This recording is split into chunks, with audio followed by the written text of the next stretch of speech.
Hello and welcome to another Yu-Gi-Oh video. Now before we get into things, just want to give a mention to the fact that I'm doing a giveaway on my Facebook page. There's a link to the page in the description, so if you're interested in picking up some nice freebies courtesy of Konami, then just drop down into the description and head over there. So this duel will take place between Danger Orcust and Subterror, and we're fitting this into our UK National Championship format duel series, which focuses obviously on decks which will be particularly popular when the National Championships do come around in a couple of months. So we can see the Orcust list here. We may expect some changes to this, potentially Azathoth will be banned by this point. That's not to say that any deck like this won't exist. There's certainly a lot of space for an Orcust Danger deck to exist at that point and to be able to push out an immense amount of damage by the time the National Championship format does arrive. As for the Subterror list, we really don't expect to see much being hit for sort of a Guru control. The hand traps, to be honest, and the floodgates just aren't ban list worthy in our opinion, so this certainly seems like the kind of deck that could be floating around and has proven to be particularly powerful in recent events. So let's head into game one then with Orcust Danger on the left and Subterror on the right. So Subterror win the die roll and we'll be making the first move. And we see that there is a terraforming. There's no drolls in the Orcust deck, so nothing to fear from there. And when Hidden City is activated, there is no Ash in response, which means that we're going to be seeing the typical line of Subterror play going through to a Guru, and then the Guru just set and flipped in order to search for the, well, typically a Fiendess or a Final Battle. Those two tend to be the most important. Just the ability to use Final Battle in order to get your Subterror quick effect live, or to be able to get a gradual build-up of advantage. So the duality adding Veiler there, I believe, so we've gone with the assumption that obviously neither player technically knows what the other one is playing. So adding a Veiler is less likely to lose to Disruption than something like a Call by the Grave at this point.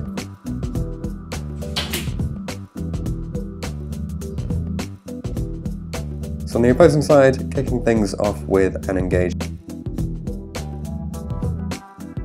It gives access to the entire line of play without using up the normal summon.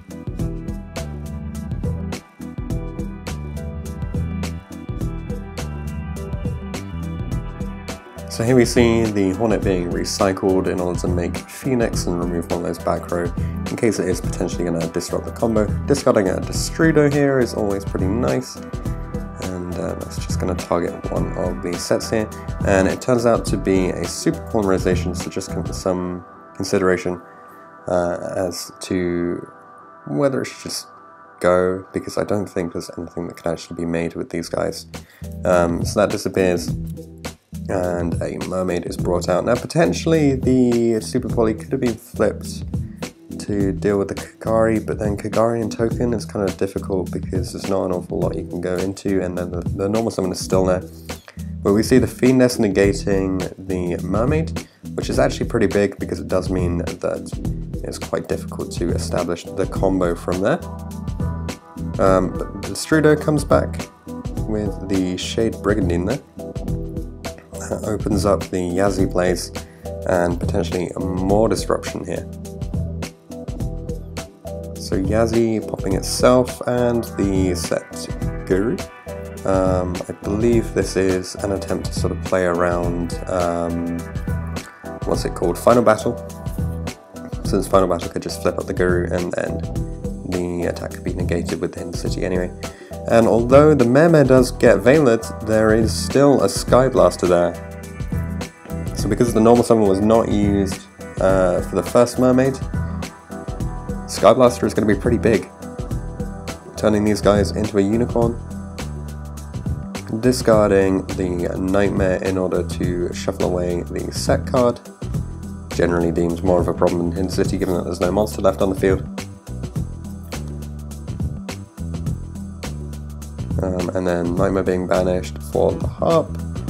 Harp being banished to summon the Skeleton. And now the typical line of plays can't really be made here.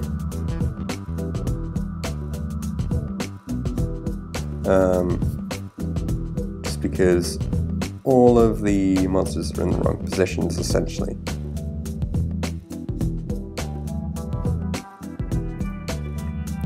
The Orcust, Galatea shuffles back the Nightmare, gets the orchestrated return, I believe. We see a token and Galatea going into the Rusty Bardage. Potentially those could have been put on the other side to make things a little bit more advantageous in terms of the available zones, but that enables a search here in order to get access to Asylum Boots, so that's an additional link material on top of everything that's already there, and the Galatea can still be brought back with the Skeleton. Oh yeah, so the typical line of play into the Azathoth could not be made because the Rusty Bardage had already been used. Just makes things a little bit more difficult in terms of building up a stronger board.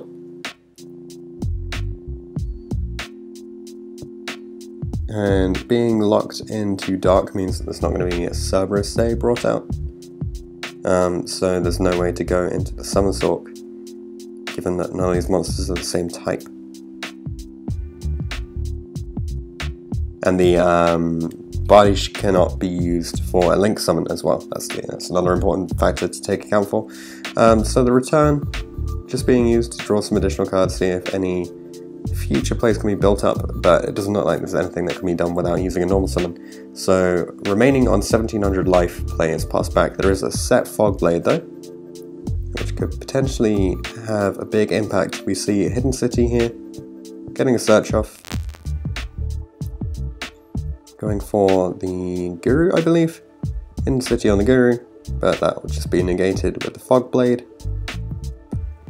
Which means no searching, but yeah, it looks like there was a bit of clogging, unfortunately, for Subterror hand. Just seeing too many copies of Hidden City thanks to that terraforming. So all three now actually seen in this game, and none of them building up enough advantage because you can only play one of them per turn. So on the opposing side, Skyblaster being normal summoned. Oh no, okay, so we decided to redact that move because it's a more optimal line of play given the Hidden City's effect. So you're going to see an adjustment for a more optimal line of play here, where the Unicorn and the Asylum Boots are turned into a Topologic Bomber. Skyblaster summons the tokens, which blows up the Guru, and then Topologic can attack directly to seal game 1. So Subterror is starting off game 2. Using terraforming to get access to the Hidden City, hopefully not clogging on too many copies this time. But the first Hidden City is going to be hit by an Ash. One card is set though, and it is a Subterror Fiendess flipped face up in defense. That's just a way to get it into defense whilst face up, and to set on the field. Play pass back, not a huge opening here, so Dolphin comes down, discarding a Tsuchinoko, and that's going to take card out of the opposing hand, which turns out to be Subterror Fiendess. Now this is a mistake because Dolphin is actually weaker than Fiendess by a whole 200 points. So the Fiendess should remain in hand here, actually. We'll see if it has a big impact on the play as things evolve. Tsuchinoko summoned there, and then Phoenix being summoned and warninged. There's a Nessie from the remaining cards, discarding a Skyblaster. It goes in to attack the Fiendess, but Hidden City sets the Fiendess to negate the attack. So keep in mind there is that very important actually effect there. The last few lines of Hidden City, which enable you to survive multiple turns. Here we see a Solemn Strike being taken rather than a Solemn Judgment or a Super Poly. There aren't enough cards to justify the Super Poly from the Subterror side of things. And the Strike is just more economical at the moment. Hidden City puts the Fiendess face up. It can then activate its effect to attempt to summon the Fiendess in Graveyard. All it has to do is flip itself face down. So both of those. Now 2 Fiendesses face down, but nothing face up. I don't know if there's anything in hand on the Subterror side of things, but it doesn't look like there's a lot going on the Orcust side either, just not enough 2-card starters. So an Ash Blossom gets normal summoned, turning that Nessie into a Cerberus, which will obviously be hit by the strike. However, that does remove the threat of strike for later and deal the 1500 damage, and there's a Chupacabra in hand to bring back that Nessie, which can attack in. However, the final battle is going to be flipped up to put that Subterror Fiendess back face up, and then the Hidden City can negate the attack.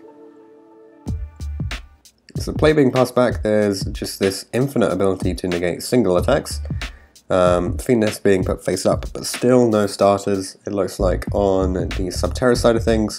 Whereas on the Orcust side of things, again, tricky situation, nothing, it doesn't look like there's going to be any major push anytime soon, just some consideration of what's left in the extra deck. Since the Cerberus and the Phoenix are now gone, it's very difficult to actually make the Mermaid because 3 monsters are needed to make the first Phoenix. We see Duality finally hitting Guru access here, which could potentially mean some plays begin. The Guru is set and flipped face up into attack position. It actually draws on stats with the Nessie there. And because we know there's a final battle, that can actually sway things in that it can deal with the Nessie entirely.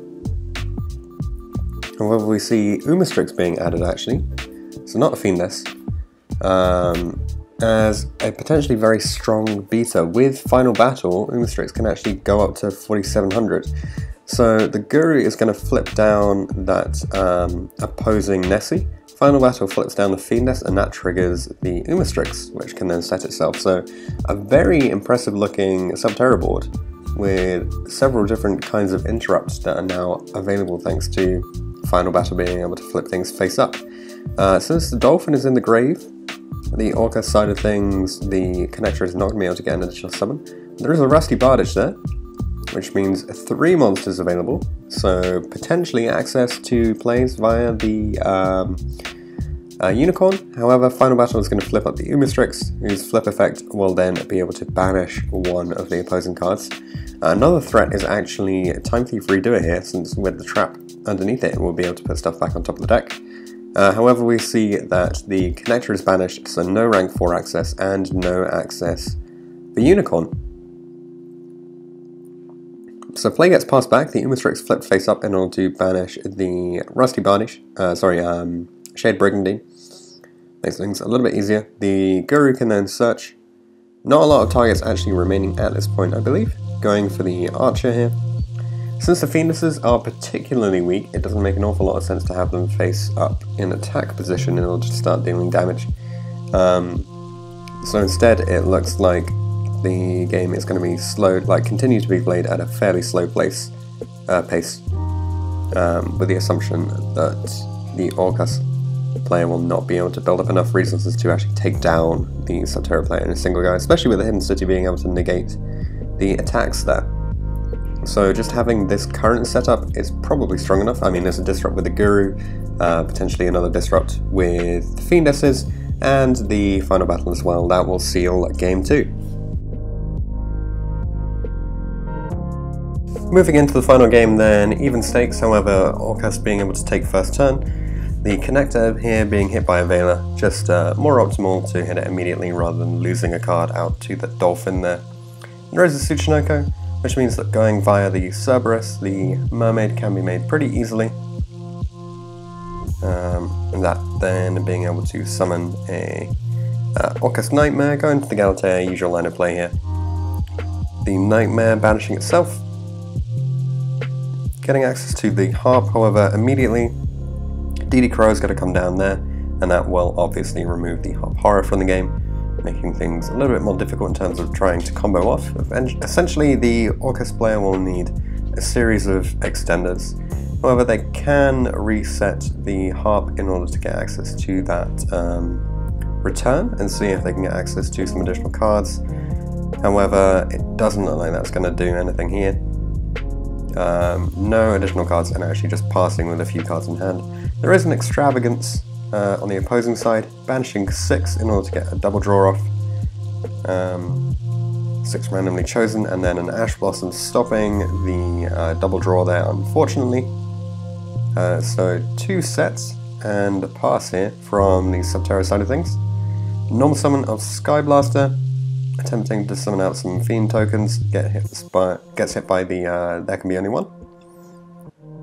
And then a Jackalope activated, because obviously Jackalope is a beast, you can still summon that out. And there's a Destrudo as well, so paying 4,000 gets you access to a Yazi. Yazi is a worm, so this will be able to deal with the there can be only one.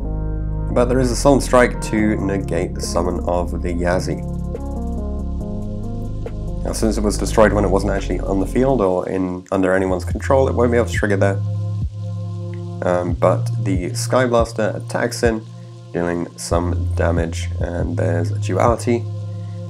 Not an awful lot going here, so Call by the Grave, Final Battle of Vela, going for a Call by the Grave since it's just slightly more of an impactful card in this particular matchup. But still no starter cards, unfortunately, since that Extravagance did not resolve. We see an Aqua Dolphin being summoned, discarding a Kaiju, however, there isn't. Ash, yeah, and that takes the Ash out of the hand, sorry. Dealing an extra 500 damage, plus these two guys can push a 17 that's currently on board, so a 2-turn clock left. Nothing doing from the Subterror side of things, just another set card and passing. So on the Orcust side of things, there's a desire not to commit to too big a board, also locked under There Can Be Anyone means that you can't summon any more warriors, etc. There is a set on the Orcust side, on the Subterror side of things, but a normal summon of Tsuchinoko can deal with that, and the set is DD Crow, and final 17 damage can be put in to take the game. So Orcust winning this matchup. Let us know of any suggestions that you have for changes to the plays that we made, or to the list that we ran with.